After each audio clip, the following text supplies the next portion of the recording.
Your bottom tower is under attack. In Charles Portis's 1968 novel True Grit, church-going spinster Mattie Ross is quoted as saying, "There is nothing free except the grace of God." This is an incorrect statement, because there are lots of video games that are free, so really it should be the grace of God and also Warframe, one of the 10 free PC games that I, RPS video person Astrid Johnson, will be talking to you about today. There are plenty of free games out there, and we have a list of 50 of the things in the description below, but if you want our hand-picked selection of the best, then give this video a watch, and why not subscribe, and click the little bell thing while you're at it so you can see more of what we do. Oh, and thanks to Logitech G and the G432 7.1 surround sound gaming headset for sponsoring this video. To check out the tech behind the G432, click the link in the description. Warframe is a slick and stylish Space Ninja simulator that's been heralded for being free to play at all, given its polish. You're a Tenno, an ancient warrior awakened by the Lotus to combat the rising Grineer Empire. This translates to crouch, slide, jump again, shoot, violently beat and unleash an assortment of power-ups against your foes in procedurally generated cruisers, space stations, and varying assorted chunks of planet surfaces, all using your Warframe of choice. Each Warframe has its own set of abilities. Mine, the Loki, lets me turn invisible and confuse my foes with decoys, for example. You can farm resources to craft different weapons, like this assault rifle that pins my enemies' ragdoll corpses to walls, and this really big axe that does a big smash. You can also build more Warframes, giving you all manner of slightly different ways to play the game. You can speed up crafting and unlocks by paying for platinum, but there's so much game here to get through that you'll amass the needed resources without too gruesome a grind. And it keeps on growing, with an expansion schedule, all free, that puts most paid games to shame. It's getting space battles, another open world region, and a ludicrously ambitious co-op mode that links squads in giant space operations. Check out Matthew's recent video report on the game for full details.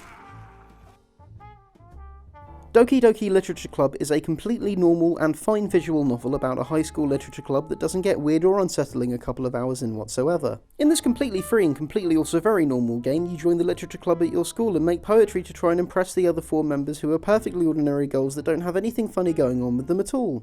It's a real goofer of a game that won't leave you feeling uncomfortable, moved or existential about anything at all really. It's just really pleasant and a chill experience, and it's so good at being really pleasant and chill that I decided to put it on this list because it's free and also relaxing and everything is fine. I'm fine. Everything is alright. I'm okay. There are lots of battle royale games out there. You've got your Fortnite, your Plunk Bats, that's PUBG for the uninitiated, and then you have Apex Legends. Rather than your standard solos, duos, or 4-man squads, Apex Legends gives you a triad to slide about with, and adds the fun flavour of a character shooter with a comfortably sized and diverse roster that stops short of being overwhelming. While it's not all-out parkour like in Titanfall, Respawn Entertainment's mastery of slick and satisfying movement is definitely present here.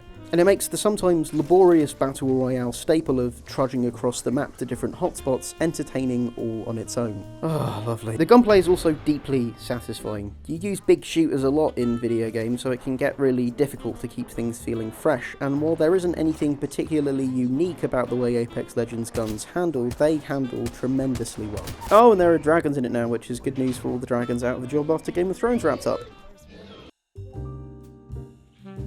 Perhaps one of the most fascinating games to ever exist, Dwarf Fortress has been in development since 2002, and rather than an actual release date listed on its Steam page, developer Tarn Adams has instead elected to remind us that time is subjective.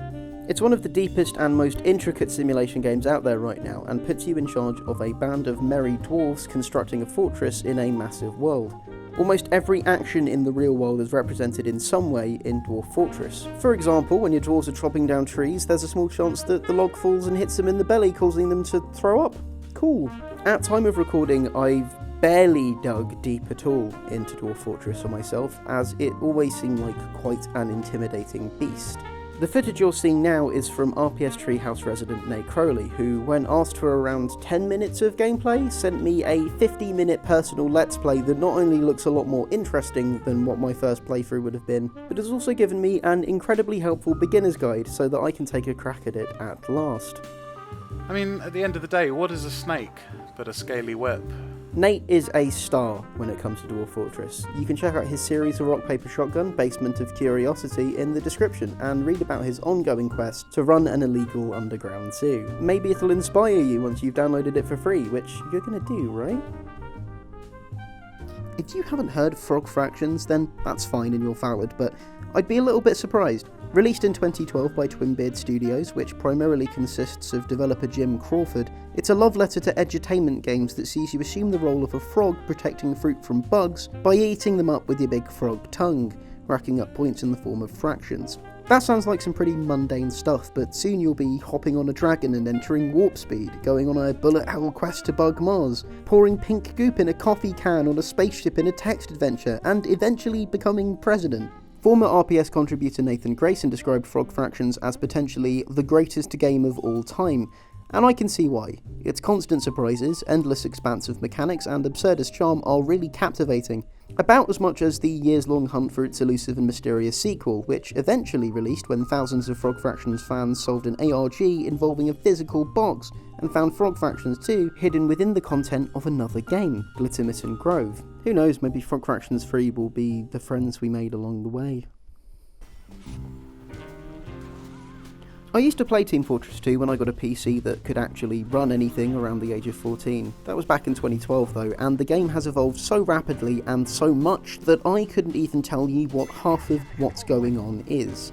At its core, it's Valve's character shooter that predated the likes of Overwatch and literally thousands of others. It's got this obsession with hats, and there's a thriving community around the game.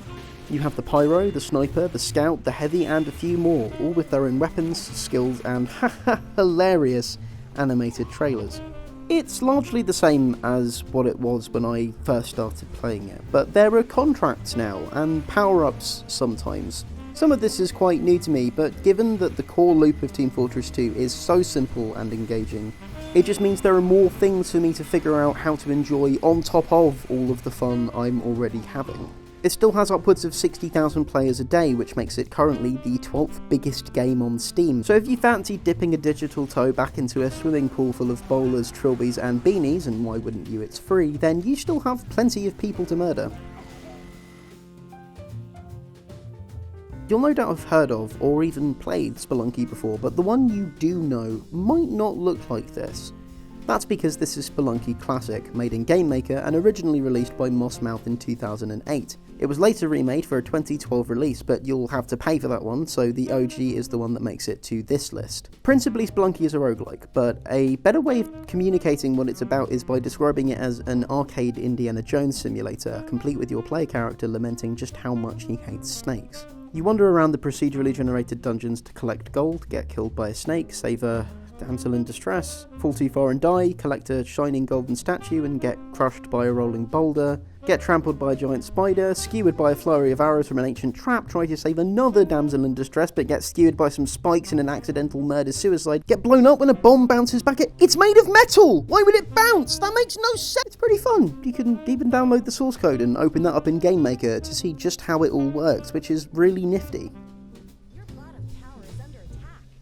Dota 2 scares me because I don't understand it. Like, what's that guy doing there? What's this? Proper mental. But the standalone sequel to Warcraft 3 mod Defense of the Ancients is popular for a reason. It basically invented the MOBA genre, and even for folks who can't quite wrap their head around how to play it like me, there's a lot to enjoy. You and 4 mates, or angry internet randos, fight another team of 5 on a battlefield made up of 3 lanes. Each team has their own sinister glowing orb called an Ancient, and you have to protect yours and destroy theirs. Classic stuff. There are over 100 heroes for you to choose from, each with their own lore, aesthetic and abilities, and the game is largely about combining different heroes with different tactics in order to best the other team.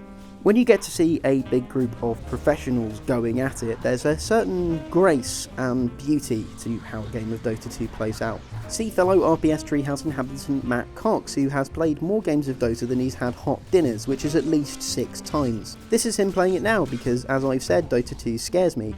He's doing pretty good, isn't he? Yeah, no, he's a natural at this, doing a stand-up job, mate. No issues yet. Oh, he died. What a mid-lane moron. Yeah.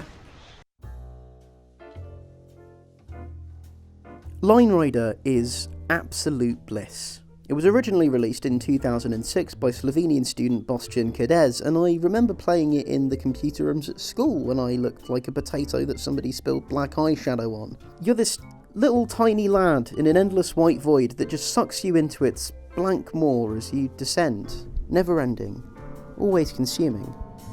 But you can also draw lines that you ride, hence the name Line Rider. There isn't really an objective outside of the ones that you make for yourself. It's a sandbox without all the grainy textures between your toes, and you have a selection of different tools and lines to create whatever kind of ridiculous sledding course you want. There's plenty of creative fun to be had, as it's literally like having a pen and some paper. You can draw loop-de-loops, giant Evel Knievel style ramp jumps, and if you fancy yourself an artist, like me, you can even draw all sorts of different objects for your little Line Rider guy to vault over, or crash into in a really disappointing way.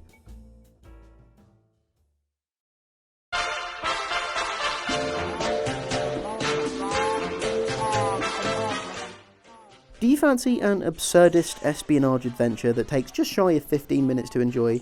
Gravity Bone may be for you, and it's f***ing marvellous every step of the way.